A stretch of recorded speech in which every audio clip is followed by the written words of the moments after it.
Hey folks, welcome to another Absolutely Outdoors. Today we've got Hunter Bowman with us. He's been on a couple of times. I always enjoy having him. My wife said pronounce it Hunter. I'm bad to say Hunter. She said that is Hunner. That's not the way it's supposed. Probably right. Your mother has something to say about that too. I'm sure she would. Because she's a reading teacher, that's an English teacher or something. So that's right. I'm gonna try to say it right, Hunter.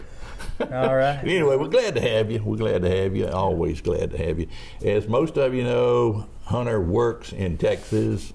He works on a ranch, and we're gonna get started. I'm gonna ask him first, how did he get started in this business? I think we talked about this back about a year ago. How you actually got started? Tell us again.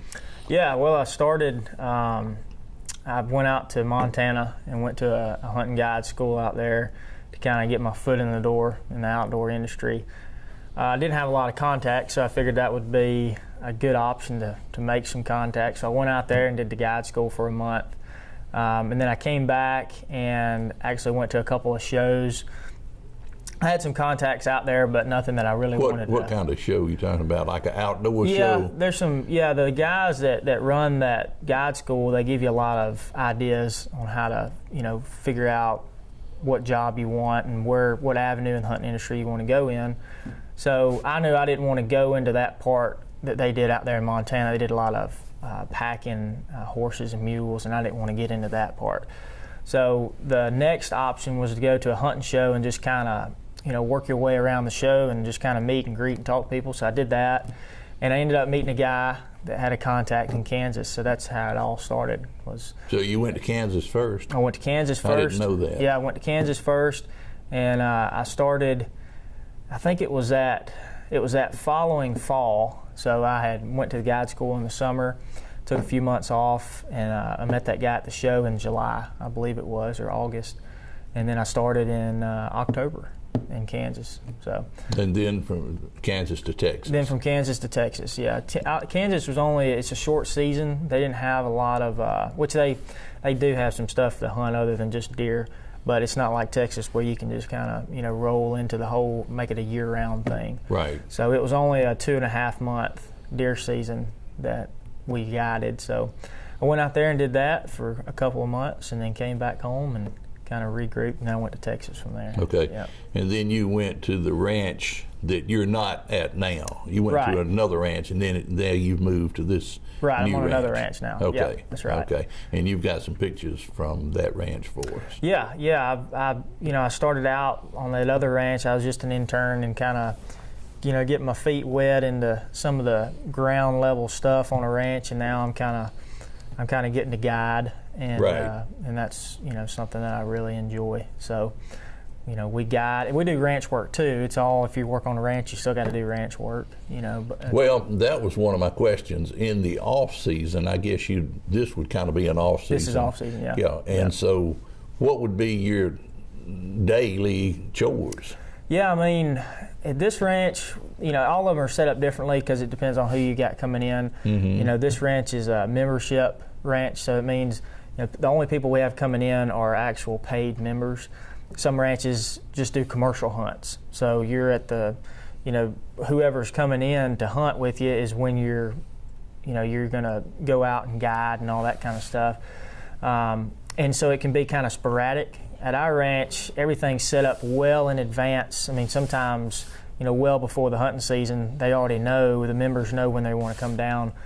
But, we guide, we guide probably 7 or 8 months out of the year, and then during the off season, the daily, off season would be like from May to August. And our daily routine, we do have to fill feeders periodically, but it's not really something we do every week because we've got it down pretty good. Mm-hmm. So we do fill feeders on a monthly basis. That takes a few days. We've had a couple of projects this summer in particular doing fence lines. So our ranch is also a working cattle ranch. So you have cattle and you got your deer hunting and your turkey hunting and all that. So you got to kind of, there's something always going to have to give.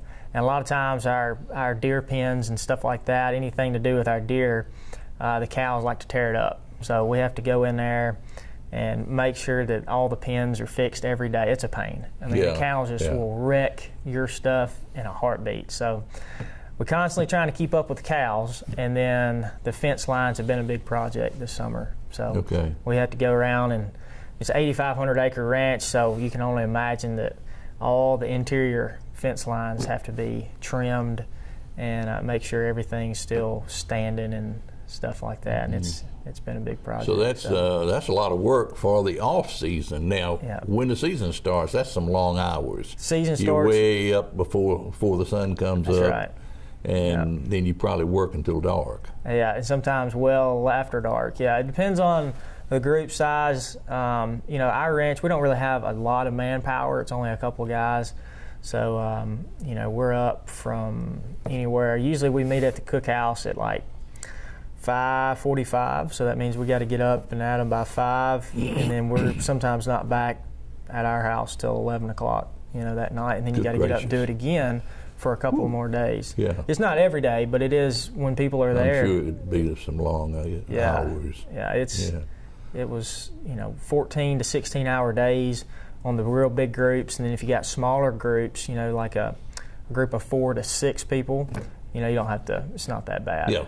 But if you got a group of 15 guys in there, and you're trying to make sure that everybody's happy and all their animals are taken care of, because usually we clean all the animals the night they kill, or the day they kill, unless we just absolutely can't. Do you have a big locker there, a big freezer? Yeah, big walk-in cooler. Yeah, so we do sometimes leave them in there, but like I say, it depends on where you're at. My boss at this ranch likes to get everything done the night of, so that way the next day we're ready to go and whatever they shoot. Well, that's good.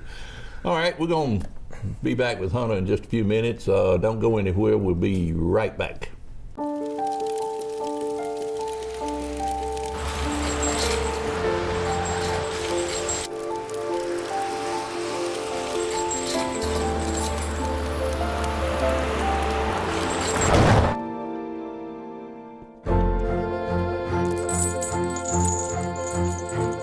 Did you know dragging chains can spark a wildfire?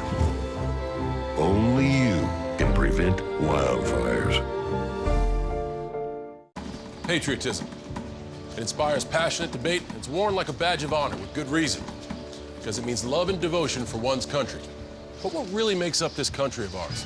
It's the people. To love America is to love all Americans. This year, patriotism shouldn't just be about pride of country. It should be about love. Love beyond age, sexuality, disability, race, religion, and other labels. Because love has no labels. Hey folks, welcome back. We're with Hunter Bowman. That's right. Not Hunter, like my wife says I say. Anyway, I want to talk to you about what you really like about your job first, and then we're going to talk about what you don't like about your job. All right. Well, I could start out with the best, I guess. The best part that I like is definitely the guiding. I like taking people out. It's a pretty quiet ranch when nobody's there, and it's fine, but it gets old after a while. And I like the customer interaction. I like when, especially first time. That's probably my favorite part about the job. If I could do it every day, it would be taking people out that have never, ever been in that kind of environment, because they just have a clean slate. You can kind of not really manipulate them, but you can give them a good foundation to start off of. That's probably my favorite. I like taking people out. I like. On these people that you're taking out that's brand new, do you find that they're kind of awkward and that they get kind of mixed up and they're not quite as safe as some of the people that's been there before? Yeah, that's a big concern. That would be a big concern of mine. I know with quail hunting, it just seems like that people that's never been before, just about dangerous sometimes. That's true. Yeah, 100%. I mean, the way we do it at our place is the hunting rigs that we have are actually custom made. Big, it's hard to explain, but they're big lifted trucks. They're really cool, but they've got a rear locker in them for guns.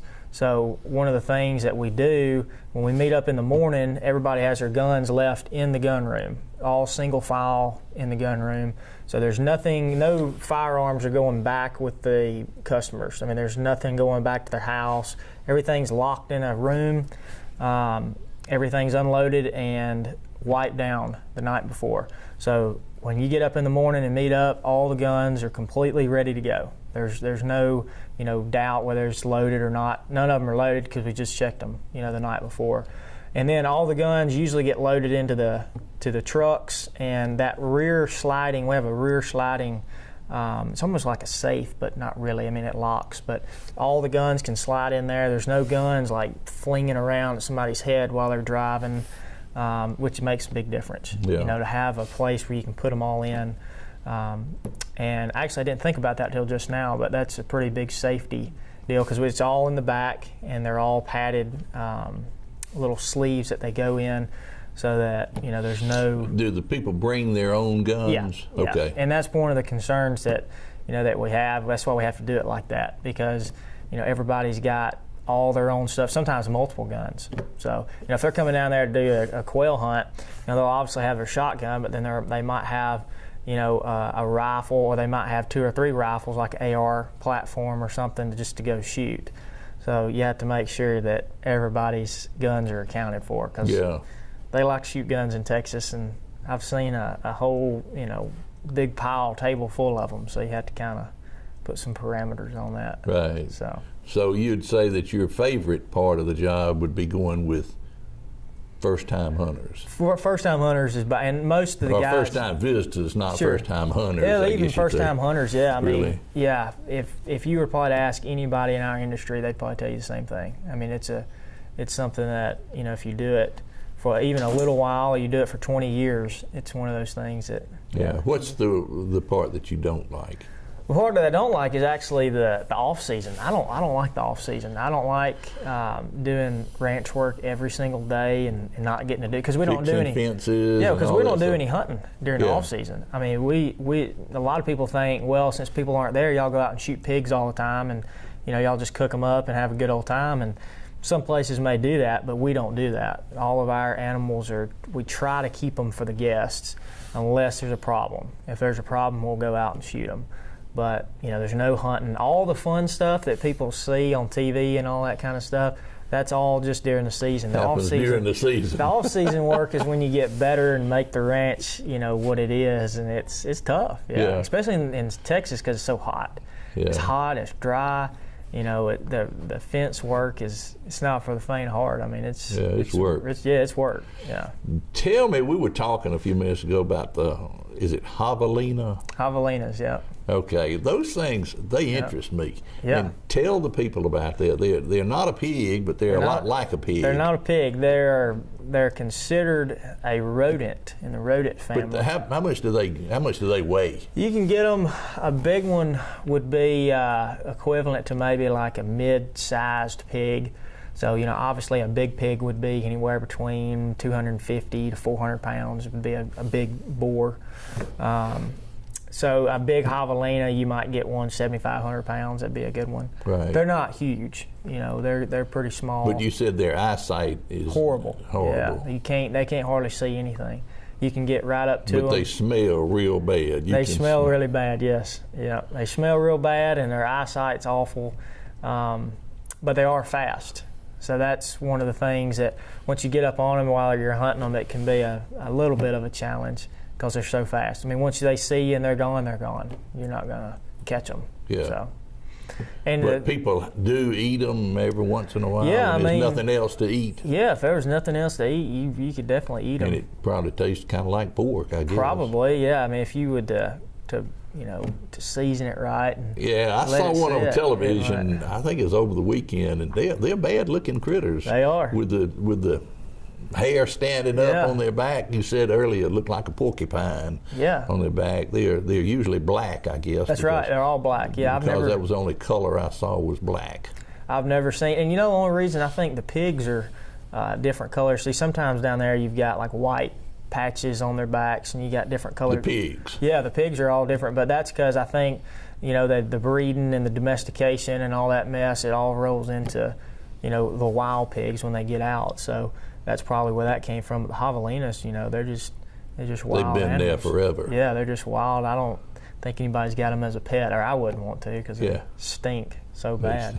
But that's interesting. That's interesting. We're going to be right back, and Hunter is going to show us some pictures and some videos. Sounds good. Don't go anywhere. Be right back.